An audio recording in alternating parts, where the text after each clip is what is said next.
Hello friends, welcome to my channel RDS Chemistry.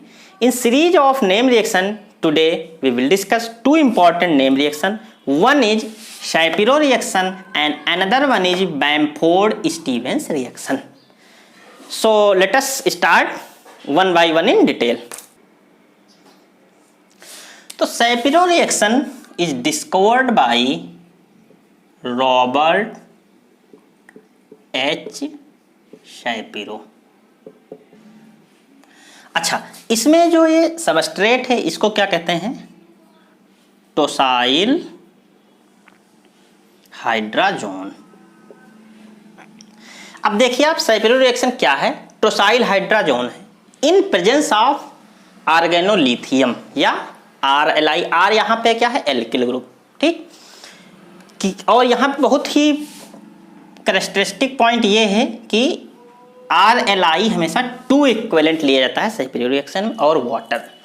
तो tosyl hydrogen in presence of RLI 2 equivalent and water gives alkene. ये आपका क्या है? Overall Shapiro reaction.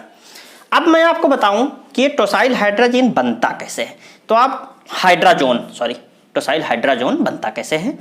तो कोई भी एल्डिहाइड या कीटोन की रिएक्शन जब हाइड्रोजन या उसके डेरिवेटिव से होती है तो उस रिएक्शन क्या कहते हैं? Nucleophilic addition followed by removal of water. तो उससे क्या बनता है? हाइड्रोजन। तो यहां पे इस पर्टिकुलर केस में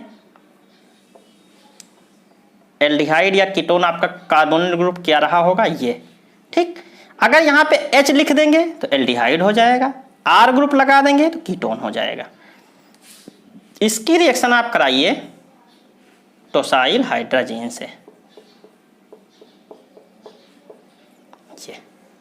और यहाँ पे वाटर निकल जाता है और आपका क्या बनता है? टोसाइल हाइड्रोजन। और ये आपका सबस्ट्रेट है फॉर शैपिरो रिएक्शन। अब यहाँ पे लगी हुई एक बात मैं आपको ये बता दूं, टोसाइल ग्रुप जो है बहुत ही कंफ्यूजिंग ग्रुप होता है, लोग जानते नहीं है क्या होता है। तो मैं आपको थोड़ा डिटेल में बता दूं इसके बारे में। ये बेंजीन है, ये आपका क्या है? टॉल्यूइन। अब टॉल्यूइन के पैरा पोजीशन पे अगर सल्फोनिल ग्रुप लग जाए तो इसको क्या कहते हैं? टोसाइल। टोसाइल को एग्जैक्टली इसका नेम क्या हुआ? टॉल्यूइन पैरा सल्फोनिल, ठीक। ये हो गया आपका टोसाइल ग्रुप। अब यहीं पे जैसे हम आपको टोसाइल ग्रुप का एग्जाम्पल बता दें, ये टोसाइल ग्रुप है, यहाँ पे अगर Cl लग गया तो इसको क्या कहेंगे?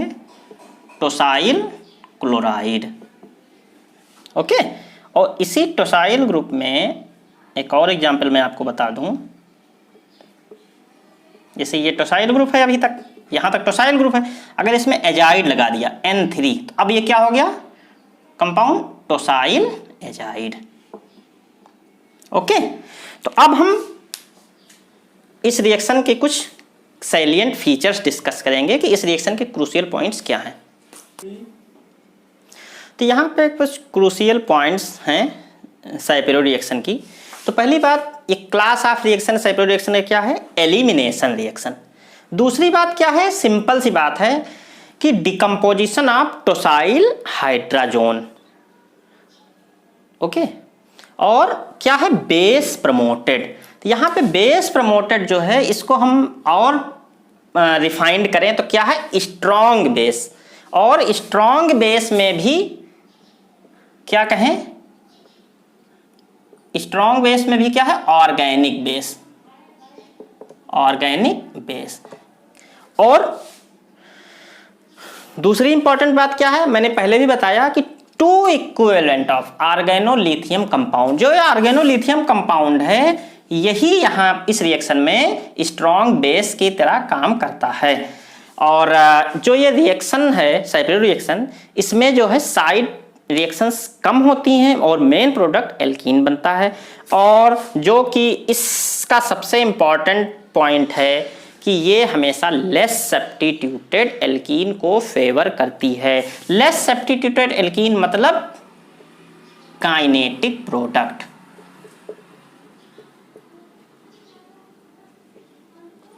और दूसरा यहां पॉइंट क्या है कि 2 इक्विवेलेंट। ओके, तो अब हम देखेंगे सेपेरो रिएक्शन की मैकेनिज्म। ये आपका टोसाइल हाइड्राजोन 2 इक्विवेलेंट आपने यहाँ पे बेस लिया है। अब बेस क्या करता है, प्रोटॉन को एब्स्ट्रैक्ट करता है। यहाँ पे 2 प्रोटॉन है, एसिडिक प्रोटॉन, एक ये है एक ये है। तो अब यहाँ पे ध्यान देने वाली बात ये है कि पहला कौन सा प्रोटॉन एब्स्ट्रैक्ट होगा, तो ये प्रोटॉन डायरेक्ट N से लगा है। N और H की जो इलेक्ट्रोनेगेटिविटी डिफरेंस है वो इन कंपेरिजन टू C और H ज़्यादा है, इसलिए ये वाला प्रोटॉन ज़्यादा एसिडिक है। तो पहले ये प्रोटॉन आपका एब्स्ट्रैक्ट होगा, देन ये होगा। 2 प्रोटॉन एब्स्ट्रैक्ट हो रहे हैं, इसीलिए यहाँ पे 2 इक्विवेलेंट बेस लिया जाता है। ये बात आपको अब समझ में आ गई, जो अभी तक हम बताते थे कि 2 इक्विवेलेंट बेस लेते हैं। तो ये निकला, तो यहाँ पे आ गया निगेटिव चार्ज, और यहाँ से एक प्रोटॉन निकला तो ये आ गया निगेटिव चार्ज। ओके, अब ये गया यहाँ, ये यहाँ, और ये आपका टोसाइल ग्रुप आप जानते हैं बहुत ही अच्छा लिविंग ग्रुप होता है। टोसाइल ग्रुप निकल गया, और ये देखिए ये डबल बॉन्ड यहाँ आ गया, ये बॉन्ड यहाँ हो गया। अब नेक्स्ट स्टेप पे क्या होगा कि अब नेगेटिव चार्ज यहाँ आ गया तो ट्रिपल बॉन्ड बन गया। N ट्रिपल बॉन्ड क्या होता है N2, और ये यहाँ। तो अब यहाँ इस स्टेप में क्या है, नाइट्रोजन गैस जो है वो रिलीज हो जाती है। नाइट्रोजन गैस का जो निकलना है वो भी थर्मोडायनेमिकली बहुत ही फिजिबल स्टेप होता है, इसलिए ऐसा हो रहा है। और अब जब ये बॉन्ड यहाँ चला गया तो यहाँ पे आ गया निगेटिव चार्ज इस कार्बन पे। इस कार्बन पे निगेटिव चार्ज आया, और आप जानते हैं कि यहाँ पे लिथियम प्लस भी है रिएक्शन में। वो लिथियम प्लस यहाँ पे इस कार्बन के जो निगेटिव चार्ज आया था उससे रिएक्शन करके ये प्रोडक्ट बना देता है, और इसको क्या कहते हैं, विनाइल लिथियम। जो ये इंटरमीडिएट है विनाइल लिथियम, ये भी बहुत इंपॉर्टेंट है। अभी इसके हम और एप्लीकेशंस बताएंगे जब सेपेरो रिएक्शन के, तब आपको इसकी इंपॉर्टेंस पता चलेगी। फिर विनाइल लिथियम को जब हाइड्रोलिसिस करा देते हैं तो सिंपल आपका एल्कीन बन जाता है। This is all about the mechanism of Shapiro reaction. अब हम देखेंगे कि हमारी जो मैकेनिज्म है वो कैसे सही है, उसके हम एविडेंसेस देंगे। तो पहला एविडेंसेस क्या है, 2 इक्विवेलेंट ऑफ आर्गेनोलिथियम कंपाउंड यूज किया है। आपने देखा 2 एसिडिक प्रोटॉन है, इसलिए 2 इक्विवेलेंट रिक्वायर्ड है, तो इसलिए हमारी मैकेनिज्म सही है। दूसरी बात आप ये देखिए कि ये टोसाइल हाइड्राजोन है, और आपका ये हाइड्रोजन है रिएक्टेंट में, और ये फाइनल प्रोडक्ट एल्कीन है, यहाँ पे भी ये हाइड्रोजन है। ठीक, तो आपको क्या लगता होगा कि ये जो एडजेसेंट कार्बन पे हाइड्रोजन लगा है, यही कार्बन हाइड्रोजन शिफ्ट होके इस कार्बन पे लग जाता है, ऐसा देख के लग रहा है। लेकिन जब हम इसकी D2O लेबलिंग किए ड्यूटेरॉन से, तो क्या लिया, D2O जब हमने लिया तो यहाँ पे प्रोटॉन की जगह पे ड्यूटेरियम आया। तो इससे क्या प्रूफ हुआ कि यहाँ पे जो हाइड्रोजन है वो ये हाइड्रोजन ना हो करके ये वाटर मॉलिक्यूल का हाइड्रोजन होता है। ओके, ये भी क्वेश्चन पूछा जा सकता है। जब हमने ड्यूटेरॉन लेबलिंग किया तो ये बात क्लियर हो गई। तीसरी बात जो आपका इंटरमीडिएट ने बताया था बहुत इंपॉर्टेंट है, विनाइल लिथियम। ठीक, ये चीज़ vinyl lithium, and it is trapped by several electrophiles. तो इससे हम इसका एक एप्लीकेशन है, इसलिए कभी कभी सेपेरो रिएक्शन को हम लोग यूज कर सकते हैं as a method for the preparation of vinyl lithium. Actually this reaction is use for the preparation of vinyl lithium.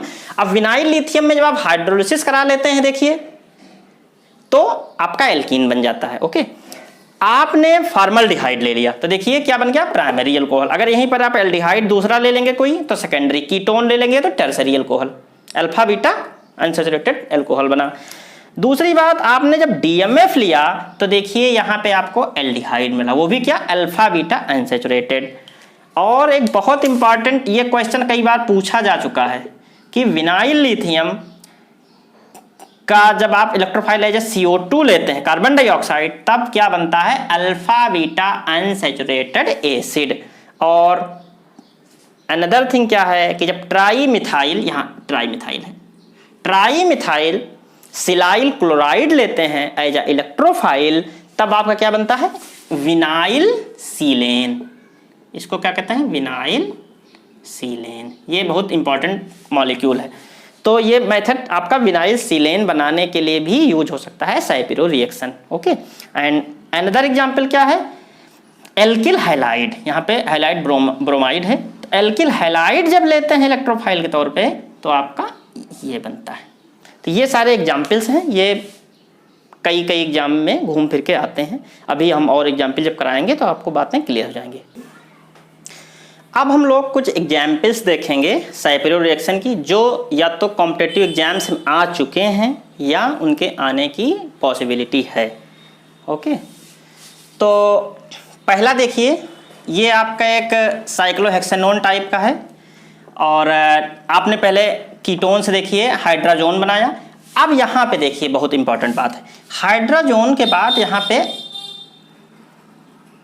जो बेस एब्स्ट्रैक्शन है, अरे प्रोटॉन एब्स्ट्रैक्शन, एक तो हाइड्रोजन से निकलेगा, दूसरा क्या है?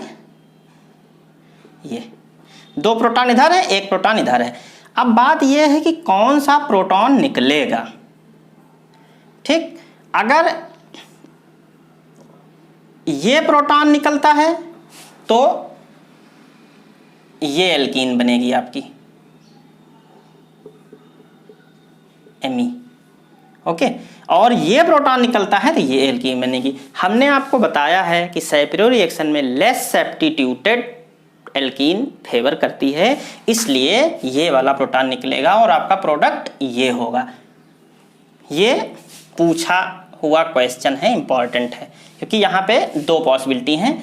तो लेस सब्स्टिट्यूटेड एल्कीन हमेशा बनती है। दूसरा उसी से रिलेटेड क्वेश्चन है, कोई दिक्कत नहीं, सेम है सब कुछ, ये बन गया। यहाँ पे ऐसा कोई इशू नहीं है लेस सब्स्टिट्यूट मोर सब्स्टिट्यूट का। हाँ, यहाँ पे एक तीसरा एग्जाम्पल जो हम ले रहे हैं, यहाँ पे एक बात यह है कि अगर अल्फा बीटा अनसैचुरेटेड कीटोन आप लेते हैं तब भी क्या ये रिएक्शन फिजिबल है? हाँ है। जब हमने अल्फा बीटा अनसैचुरेटेड कीटोन पे हाइड्रोजन बनाया, फिर ब्यूटिल लिथियम और वाटर से कराया रिएक्शन, सैपिरो रिएक्शन, तो हमको ये एल्कीन मिली। यानी कि ये डबल बॉन्ड जो है वो इस रिएक्शन को अफेक्ट नहीं करती है। तीसरा एक प्यूलिगॉन मॉलिक्यूल है, और इसमें हमने सेम सैपिरो रिएक्शन की रिएक्शन कंडीशन बनाई, पहले हाइड्रोजन बनाया, फिर क्या किया, तो यहाँ पे 2 प्रोडक्ट हैं। यहाँ पे ये 80% में बन रहा है, ये 20, तो ये मेजर प्रोडक्ट क्या है? ये क्यों है? क्योंकि ये लेस सब्स्टिट्यूटेड है। अगर ये वाला बन रहा है तो यहाँ पे देखिए सब्स्टिट्यूटेड एल्कीन है, ये कंपैरेटिवली लेस सब्स्टिट्यूटेड एल्कीन है। That's why this product is major product, major product. तो इसको आप लोग ध्यान देखिए। अब कुछ और नेक्स्ट एग्जाम्पल्स हम लोग करते हैं। ये कुछ और एग्जाम्पल्स हैं, देखिए सेम है। पहले ये टोसाइल हाइड्राजीन लिया, हाइड्राजोन बनेगा, हाइड्राजोन से फिर विनाइल लिथियम बनेगा, 2 इक्विवेलेंट ब्यूटिल लिथियम लिया है। उसके बाद हमने आपको बताया है कि विनाइल लिथियम को जब इलेक्ट्रोफाइल हम CO2 लेते हैं तो एसिड बनता है। तो ये क्वेश्चन भी आ सकता है डायरेक्ट, ये CO2 हो जाएगा तो एसिड बन जाएगा, ये आप जान लीजिए। दूसरा ये बहुत इम्पॉर्टेंट है, ये जो मॉलिक्यूल्स को क्या कहते हैं? कैम्फर। तो कैम्फर में देखिए कीटोनिक ग्रुप लगा हुआ है, टोसाइल हाइड्राजीन लिया, पहले हाइड्राजोन बनेगा, ब्यूटिल लिथियम की प्रेजेंस में विनाइल लिथियम बनेगा। फिर यहाँ पे देखिए DMF लिया है, DMF और जब वाटर ले लेते हैं तो अपन क्या बनता है? वो फार्मलाइजेशन हो जाता है। तो ये हम आपको पहले भी बता चुके हैं।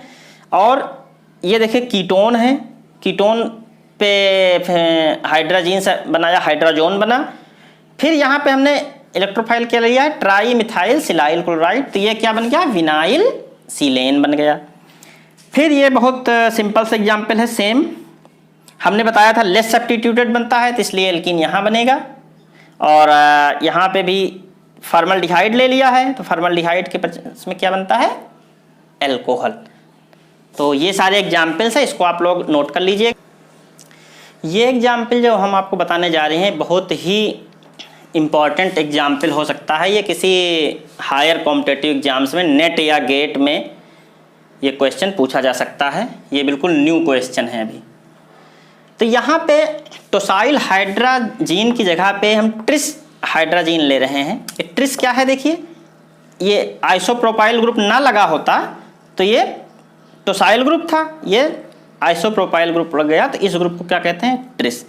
तो एज इट इज ये हाइड्राजोन बन जाएगा। हाइड्राजोन के बाद 2 ब्यूटिल लिथियम ले लिया है, ये भी सेम है सैपिरो रिएक्शन की जगह पे। यहाँ पे क्या है, दूसरा डिफरेंस क्या है, ये ले लिया गया है एन फ्लोरो बेंजीन सल्फोनामाइड, इसको NFSI कहते हैं। ये एक रिएजेंट है जो डायरेक्ट फ्लोरिनेशन में यूज होता है।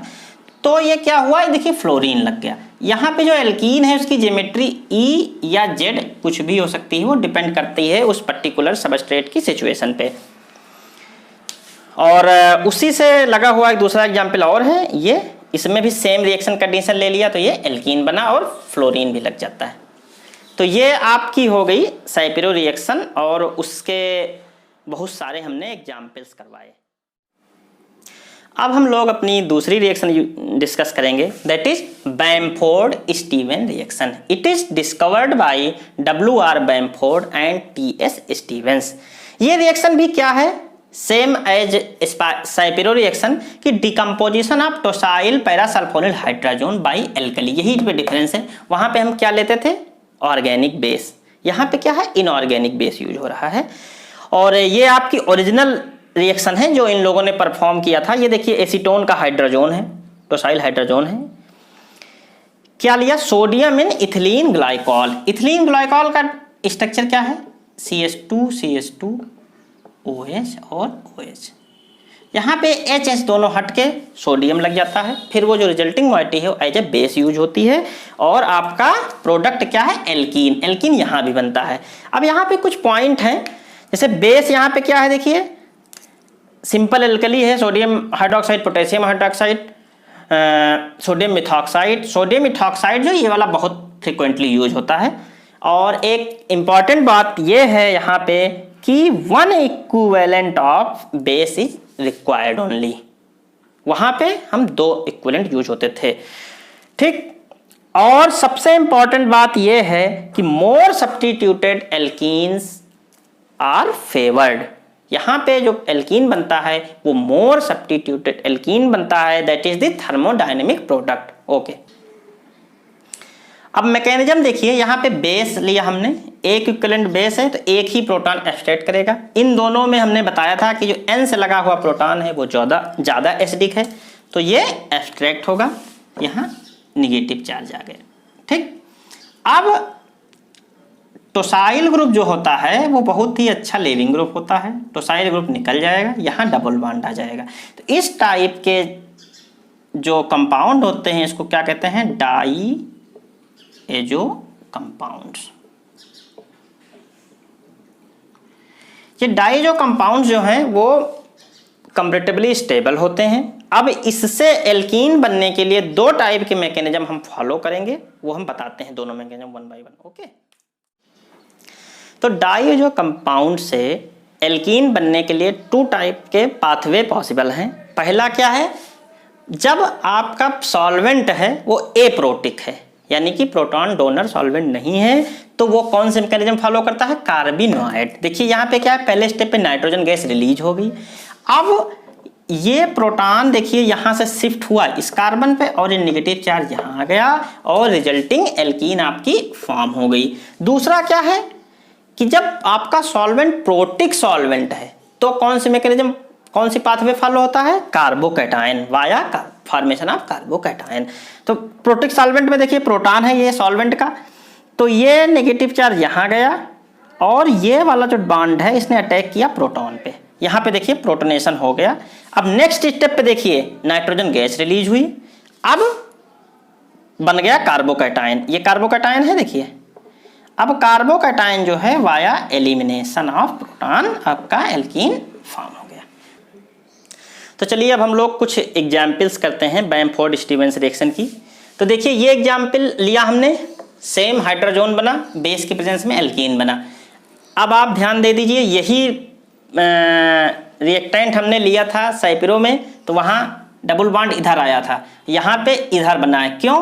क्योंकि जो बैम्फोर्ड स्टीवन रिएक्शन है वो फेवर करती है हाईली सब्स्टिट्यूटेड एल्कीन के लिए, तो हाईली सब्स्टिट्यूटेड यही है, इसलिए ये प्रोडक्ट फेवर हुआ है। दूसरा ये सिंपल सी रिएक्शन है, ये भी बिल्कुल सिंपल है। हाँ, ये इंपॉर्टेंट है। इसमें देखिए क्या हुआ है कि in order to form high substituted alkene, यहाँ पे देखिए रीअरेंजमेंट हो गया है पूरे एक मिथाइल ग्रुप का, तो ये पूछा जा सकता है। ओके, तो अभी तक हमने जो एग्जाम्पल्स देखे बैम्फोर्ड स्टीवेंस रिएक्शन के, उसमें क्या था, डायज़ो कंपाउंड जो था वो डिकम्पोज होके एल्कीन बनाता था। लेकिन जब डायज़ो कंपाउंड में अल्फा कार्बन जुड़ा हो किसी ऐसे सिस्टम पे जहाँ पे कंजुगेशन की पॉसिबिलिटी हो, तो उस केस में क्या है, वो डायज़ो कंपाउंड बहुत ही स्टेबल होता है और वो डिग्रेड नहीं होता है। देखिए यहाँ पे क्या है, ये डायरेक्ट कंजुगेशन में ये यहाँ, तो बहुत स्टेबल है, इसलिए ऐसा बना है। तो ये पूछा जा सकता है, नए क्वेश्चंस हैं। हाँ, ये बहुत ही इम्पॉर्टेंट प्रॉब्लम है, लेकिन ये किसी स्टैंडर्ड एग्जाम में ही पूछा जाएगा। यहाँ पे देखिए इस टाइप का है, ये कीटोन रहा होगा, उसके बाद हमने हाइड्रोजन बनाया, टोसाइल हाइड्रोजन बेस लिया हमने। अब यहाँ पे देखिए साइक्लाइजेशन हो गया एक मॉलिक्यूल का, एक एज इट इज बचा रह गया, तो साइक्लाइजेशन के क्या बनाया, देखिए ट्रायाजोल है, 1 2 3 कार्बन है, नाइट्रोजन है 3 नाइट्रोजन, ये 5 मेंबर्ड इस मॉलिक्यूल को क्या कहते हैं, ट्रायाजोल। तो ये बहुत ही स्टैंडर्ड प्रॉब्लम है। अब 1 मिनट में मैं आपको बता दूं कि साइपरो रिएक्शन और बैम्फोर्ड स्टीवन रिएक्शन में डिफरेंस क्या है। साइपरो में बेस जो है वो ऑर्गेनिक बेस लेते हैं और 2 इक्विवेलेंट लेते हैं, जबकि बैम्फोर्ड स्टीवेंस में इनऑर्गेनिक बेस लेते हैं और ओनली 1 इक्विवेलेंट बेस लेते हैं। साइपरो रिएक्शन में लेस सब्स्टिट्यूटेड एल्कीन बनता है, that is the kinetic product will be favoured, and in this reaction highly substituted product, that is the thermodynamically favoured product है, वो बनता है। तो this is all about the Shapiro reaction and Bamford Stevens reaction. Okay.